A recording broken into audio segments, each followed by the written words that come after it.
October 31, 1966. A two-boat PBR patrol moved quietly down a narrow stretch of the Mekong Delta, engines throttled low, searchlights off, doing exactly what River Patrol Section 531 did most nights: watching, waiting, checking sampans for contraband weapons headed toward Viet Cong units further inland. Boatswain's mate. First Class James Williams commanded the lead boat, PBR 105. What the Viet Cong ambush force hiding along the riverbank that night didn't know was that they'd chosen the wrong two boats, on the wrong stretch of river, to spring their trap on. When automatic weapons fire erupted from the tree line, Williams didn't break contact and run for open water the way conventional river tactics might have suggested. He turned his boats directly into the ambush and counterattacked. By the time the engagement finally ended, Williams and his crews had destroyed dozens of enemy vessels and inflicted casualties on a scale the ambush force never anticipated when they opened fire on what looked like two lightly armed patrol boats. President Lyndon Johnson personally presented Williams with the Medal of Honor 18 months later.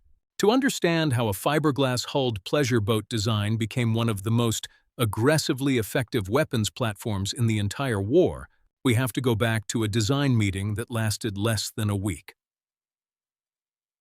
In 1965, the U.S. Navy needed a shallow draft patrol vessel capable of operating in the Mekong Delta's maze of rivers and canals, terrain that made larger naval craft essentially useless and gave Viet Cong forces a natural highway for moving weapons, supplies, and troops largely unmolested. Naval officers approached designers Willis Slane and Jack Hargrave of Hatteras Yachts, and within 7 days of that initial meeting, the designers had a working prototype built around a hull adapted from an existing pleasure craft, incorporating elements from a Uniflight recreational boat design into what would become the patrol boat, River. The Navy awarded a production contract for 140 vessels that October, and by March 1966, the first 11 PBRs had reached Vietnam to begin Operation Game Warden, the American campaign to deny Viet Cong forces free use of the Delta's waterways. The PBR that resulted from that rapid development process was small, fast, and built around a philosophy almost entirely opposite to armored river warfare. A fiberglass hull, roughly 31 feet long, propelled by a water jet drive system rather than exposed propellers, giving the boat the ability to operate in water barely 2 feet deep and to reverse or maneuver sharply without the kind of vulnerable, snaggable propeller shaft a conventional boat depended on.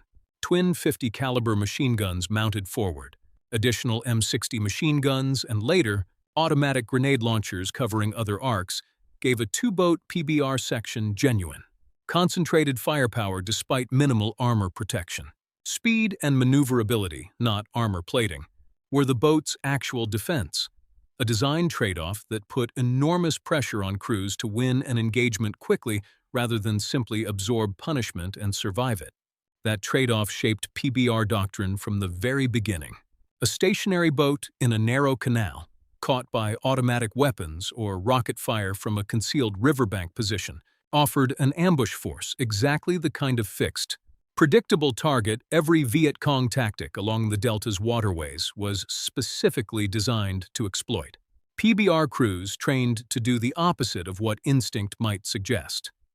Rather than reverse away from contact or attempt to simply outrun an ambush down a narrow channel, standard doctrine called for boats to accelerate directly toward the source of enemy fire, closing distance rapidly enough that the ambush force lost whatever advantage a fixed, prepared position had offered in the opening seconds of contact. A moving, closing PBR was a far harder target to hit accurately than a stationary one, and once within effective range, the boat's own concentrated firepower could bring immediate, overwhelming fire onto a position the enemy had assumed would simply try to flee. The water jet propulsion system that let PBRs operate in barely 2 feet of water solved a specific tactical problem no propeller-driven craft could match in the Delta's shallowest canals. Conventional propellers, exposed beneath the hull, snagged on submerged vegetation, fishing nets, and debris constantly in waterways that had never been dredged or maintained for military traffic. And a fouled propeller in the middle of a firefight was functionally a death sentence for the crew aboard. The water jet system drew water in through a great flush with the hull and expelled it through steerable nozzles at the stern, giving PBR coxswains the ability to stop, reverse, and pivot the boat almost in place. Maneuverability that mattered enormously once Williams's aggressive doctrine made rapid, unpredictable movement toward contact the standard tactical response rather than the exception. PBR crews typically numbered 4 men, a boat captain, an engineman, and 2 gunners, each cross-trained to some degree on every position aboard, since a single casualty in the middle of a firefight could not be allowed to silence a weapon station or leave the boat without someone capable of running it back to safety. That cross-training reflected the same underlying philosophy driving the boat's aggressive doctrine. A PBR section that hesitated, whether from an unmanned gun or a boat that couldn't maneuver decisively, lost exactly the advantage speed and firepower were supposed to provide in the first place. Williams's engagement on October 31, 1966, became the doctrine's defining demonstration. Rather than break contact once the ambush revealed itself, Williams directed his 2-boat section into a sustained, aggressive counterattack against the ambush force, and, as the fight developed and expanded, against a much larger concentration of Viet Cong sampans and personnel discovered further along the waterway. As darkness fell during the extended engagement, Williams made the deliberate decision to switch on the PBR's searchlights, fully aware that doing so would make his own boats dramatically easier targets for anyone still shooting from the riverbank, a calculated trade-off that let his gunners identify and engage targets they otherwise couldn't have found in the dark. By the time the action finally concluded, Williams' section had destroyed dozens of enemy vessels and inflicted casualties on the ambush, force and supporting units that fundamentally altered the tactical balance along that stretch of the Delta for weeks afterward. The lesson embedded in that engagement traveled through Brown Water Navy units far beyond River Section 531 specifically. PBR crews across the Delta increasingly understood that the boat's minimal armor was never meant to be their actual defense, that surviving an ambush depended entirely on aggression, speed, and concentrated firepower applied immediately, rather than defensive maneuvering that simply extended an engagement the enemy had chosen the terms of. Kill ratios documented across PBR engagements throughout the war reached as high as 40-1 in the section's favor during some periods, a statistic that reflected not the boat's survivability under fire, since PBRs absorbed real damage and real casualties throughout the war, but the effectiveness of a doctrine built entirely around denying an ambush force the stationary target it had planned for. Not every engagement ended as decisively as Williams's October night. Seaman David Ouellet, serving aboard PBR 124 in March 1967, was killed shielding a wounded shipmate during a firefight, one of the war's documented reminders that the doctrine's aggression came with genuine cost even when it worked exactly as designed. A separate ambush on May 24, 1967, caught a 2-boat patrol drifting at dawn on a stretch of river where contact had seemed unlikely, and Viet Cong machine gun fire decimated both boats before the crews could fully bring the doctrine's aggressive response to bear, a stark reminder that speed and firepower reduced risk without eliminating it entirely. The PBR's actual record across the war reflected both realities simultaneously. A weapons platform whose aggressive doctrine repeatedly turned Viet Cong ambushes into costly failures for the ambushing force, and a genuinely dangerous assignment for the young sailors who crewed. Boats built around speed and firepower rather than the kind of armor protection that might have absorbed a bad night's contact more forgivingly. This is exactly the kind of story this channel exists to dig up. The boat that turned every ambush into the enemy's mistake, not America's. If that's why you're still here, you already know what to do before the next one goes up.